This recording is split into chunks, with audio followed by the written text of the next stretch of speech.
A warm welcome from UNFPA, the United Nations Population Fund. My name is Danielle Engel and I work at the Technical Division of UNFPA's headquarters where I focus on adolescent sexual and reproductive health and rights.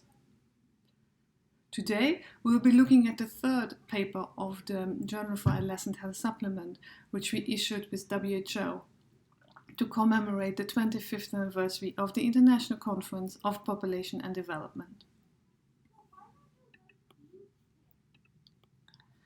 This paper, entitled A Package of Essential Sexual and Reproductive Health and Rights Interventions, What Does It Mean for Adolescents?, has been co-authored by technical experts from UNFPA, WHO, UNESCO, the World Bank, by colleagues from academia and the civil society. In this article, we present adolescent-specific considerations for the implementation of the SFHR Essential Package as defined by the Guttmacher-Lancet Commission and further developed by UNFPA. We argue that while some of the aspects of the SFHR package are unique to adolescents, think CSE for example, all SFHR interventions are relevant for this age group. Let's look at the package. You can see on the screen the 9 interventions of the SFHR essential package. In the paper, we were looking at each of these interventions and we were asking the question, how can they be adapted to ensure that service delivery is adolescent responsive in practice? In this presentation, I will now walk you through each and every of these intervention areas and provide you with the recommendation which the paper came up with. Let's start with comprehensive sexuality education. We know that adolescents receive very little information from their parents and caregivers. Given this, schools have a crucial role to play in CSE. Programs also need to build understanding for the need of CSE and support its provision. In many countries, however, a significant proportion of older adolescents and children are not in school. That's why CSE needs to be provided outside of a school setting as well, and we need to make concerted efforts to reach marginalized groups of adolescents with CSE. Many adolescents become sexually active during adolescence. That's why CSE needs to start early and evolve with the evolving needs and capacities of adolescents. Adolescence is also a time of continued and accelerated gender socialization. CSE programs should therefore work to build equitable gender norms. And this is part of the big C of CSE. In most places, the content and the delivery of CSE is weak. So programs need to work to ensure that the content which they are providing is comprehensive, accurate and developmentally appropriate. Programs must build the capacity and, above all, the comfort level of educators to deliver CSE effectively. Let's move now to contraceptive counseling and provision. We'll first look at healthcare providers. In many cases, healthcare providers have inadequate knowledge and skills, as well as misconception when it comes to contraceptive provisions for adolescents. Often they believe that it's wrong for adolescents to be sexually active before marriage, and these attitudes translate into judgmental and disrespectful behaviors and eventually care. So healthcare providers need to be knowledgeable about all methods of contraception, including emergency contraceptions, and need to be able to counsel and speak about those to adolescents. If we look at adolescents, they too have knowledge gaps and misconceptions on contraception. Because of stigma and social pressure, they are often reluctant to obtain contraceptive information and services. Here again, CSE gives us a great tool to educate adolescents about contraception and about where they can obtain contraceptives when needed. Alongside this, we can enlist the support of community members for the provision of contraceptive information and services to adolescents. Identity formation and future thinking are two key developmental features of adolescence. We therefore argue in the paper that the healthcare providers should meet adolescents where they are in their lives and offer contraception as a means of achieving their life goals and using approaches such as motivational interviewing and inspirational counseling in this process. If we look at adolescent contraceptive use, we see that they are much more likely to use them for shorter periods of time than adolescents and much more likely to discontinue use. One reason for this is that they are particularly sensitive to the side effects of contraceptives.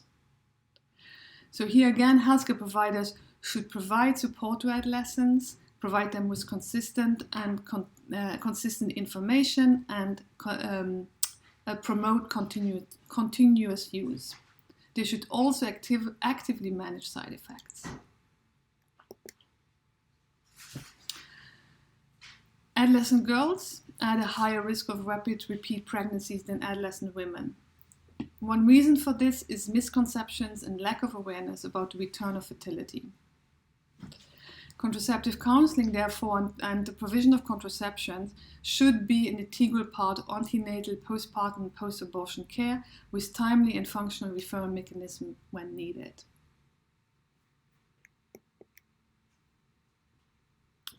Let's move to the next intervention area, maternal health. Many adolescent girls seek antenatal care later and make fewer visits during pregnancy than adult women. Here the paper argues that pregnant adolescents should be reached out to and encouraged to seek antenatal care and advised where, when, and how to do so. Many pregnant adolescents face social and economic barriers which prevent them from seeking maternal health services. In these cases, we can enlist family and community members who can help to encourage and support adolescents in obtaining maternal health services. In many places, pregnant adolescents, girls receive fewer components of care than adult women. Here, we argue in the paper that healthcare providers need to be knowledgeable about maternal health care and have the skills to provide these services to adolescents. They must be trained, supported, and held accountable for providing quality and respectful care to all women, but also adolescent girls. Often, when a girl is pregnant, they are expelled or suspended from school and restricted from returning to school after pregnancy. So we need laws and policies which enable pregnant adolescents and adolescent mothers to continue their education and return to school. These laws and policies need to be applied in a way that empowers adolescent mothers and pregnant adolescents rather than stigmatizing them.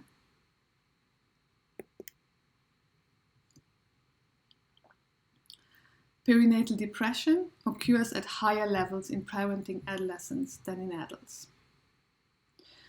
So we recommend that maternal health services should therefore be linked to mental health services and psychosocial support, and then pregnant adolescents and adolescent mothers should be actively reached out to with these services. Pregnant adolescents living with HIV have low uptake of PMTCT services than adult women, and their infants have poor HIV-related outcomes. Again, here we advocate for a proactive approach. Pregnant adolescents with HIV should be actively reached out to with PMTCT services.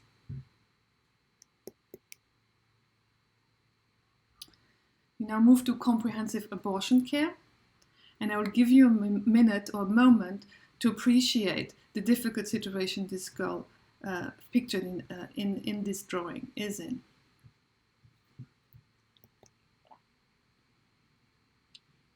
We have seen that adolescents know much less about the rights to abortion and post-abortion care than adult women and don't know where and how to obtain them. They are more likely than adult women to seek abortion from untrained providers and later in pregnancy. So we recommend that adolescents should be informed about their rights to abortion and post-abortion care and about how and where to obtain them. And we recommend that national normative documents should specify the eligibility of adolescents to abortion care in line with the law. And healthcare workers need to be made aware of this eligibility and have the knowledge and skills to provide different methods of abortion while assuring confidentiality and respect.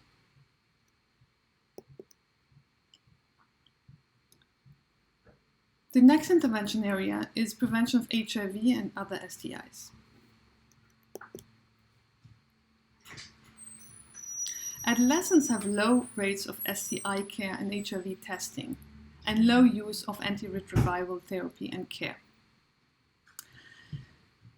So here the paper argues that in generalized epidemics, provider-initiated HIV testing should be offered to adolescents seeking health services. Adolescents with HIV should be targeted with antiretroviral therapy, and healthcare services should be linked with peer and community-based groups for antiretroviral adherence support. Healthcare workers need to be knowledgeable about HIV testing and care and have the skills to provide these services.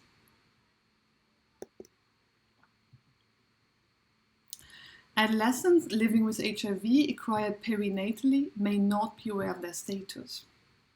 So we recommend that adolescents from the age of 12 should be informed about their HIV status, and they should be supported in disclosing their status to others if they wish to do so, while maintaining confidentiality.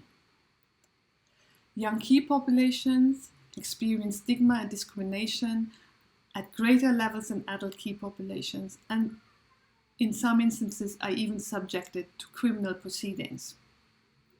So here we recommend that in low and concentrated epidemics, HIV testing is made available widely and especially to young key populations. They should be able to access testing and learn about their HIV status very easily.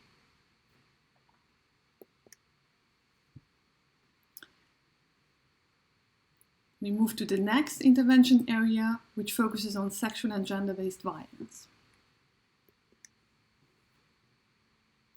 Many adolescent girls experience intimate partner violence, which can begin early in their lives. Intimate partner violence can increase girls' risk of unintended pregnancies and also unsafe abortion, and increases the risk of acquiring HIV and other STIs.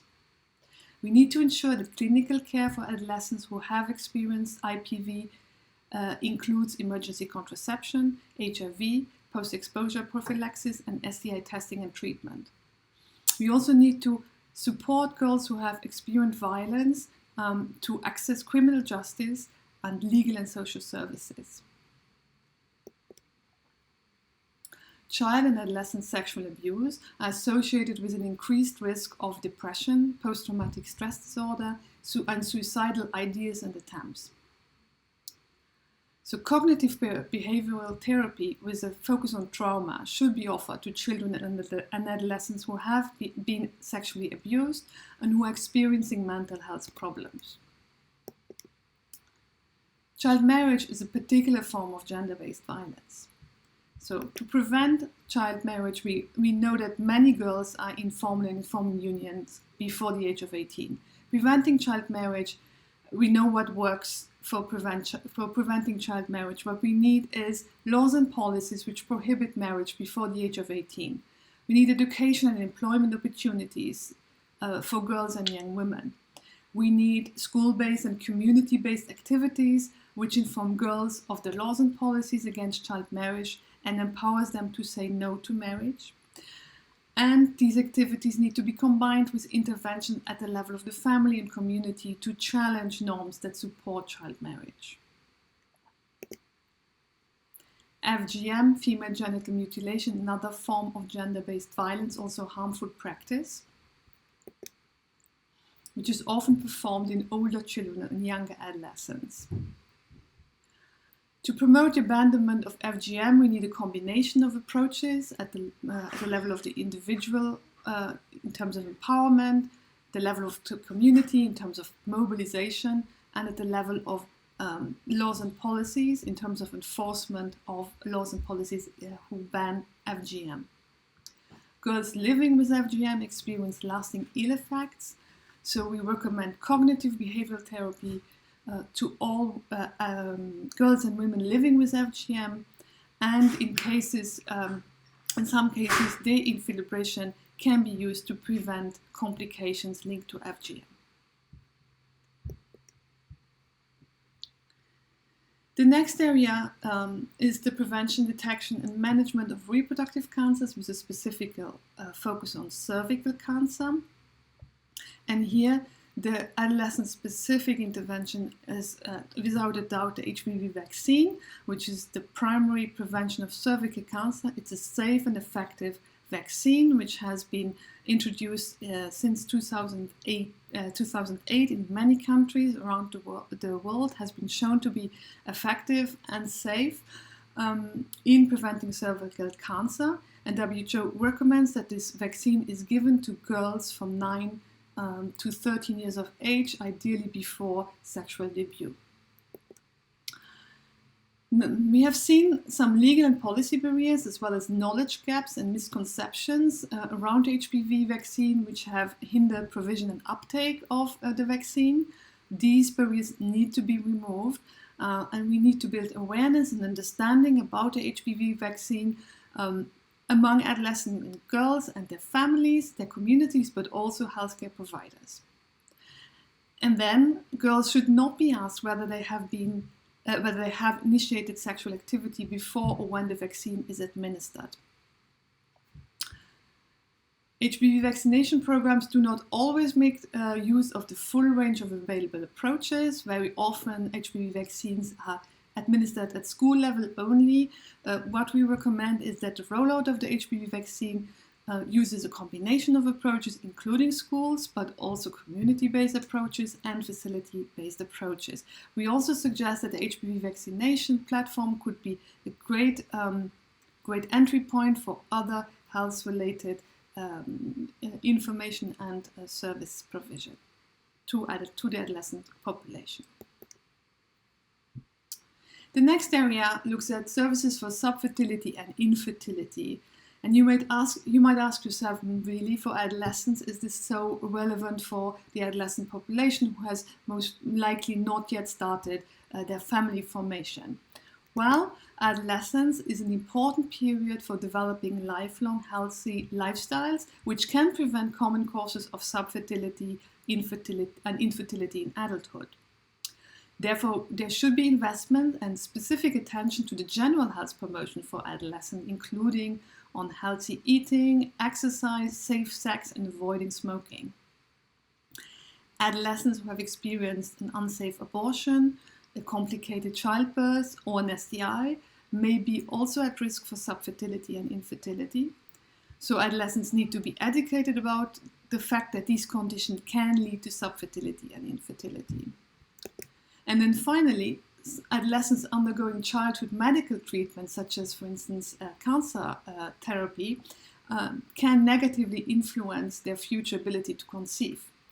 Health workers serving adolescents who have such illnesses or conditions are often not very comfortable discussing fertility preservation with their adolescent patients. So the paper recommends the need for information and counseling and services on infertility resulting from this condition and treatment. And the paper recommends that these should be included in guidelines, training tools, and desk references tools. Also, healthcare workers should be trained and supported for discussing fertility implication with their adolescent patients. And then finally, the last set of interventions focuses around services for sexual health and well-being. Adolescence is a time when biological changes related to sexual and reproductive maturity occur. This is also a time when thoughts, feelings, concerns of anxiety come up and sexual activity is initiated in many cases. So again, Here, comprehensive sexuality education gives us an excellent entry point to start counseling adolescents about safe, pleasurable and consensual sex and ensure linkages to mental health services. LGBTI and gender non-conforming adolescents often have concern about being different. They might face harassment or even violence. They can experience mental health problems. So we need to provide effective and sensitive medical and psychological care to these adolescents and provide gender-affirming therapies to transgender persons opting for hormonal therapy. This concludes the overview of the key recommendations from paper 3 in terms of how the SOHR essential package can be adapted for adolescents. I would like to leave you with two concluding thoughts. The first one is that ensuring that this package is available, accessible and acceptable to adolescents requires an approach that looks at adolescents as biologically and socially distinct from other age groups and acknowledges that they face some barriers in obtaining SOHR services. And then a successful implementation will rely on an enabling legal and policy environment and on a service delivery model that considers the determinants of adolescent SOHR and ensures integrated services free or at very low cost, provided through a variety of platforms respectful of the rights and evolving capacities of adolescents. This concludes our lesson about paper 3. I thank you very much for your attention and wish you all the best for the continuation of this course. Thank you very much.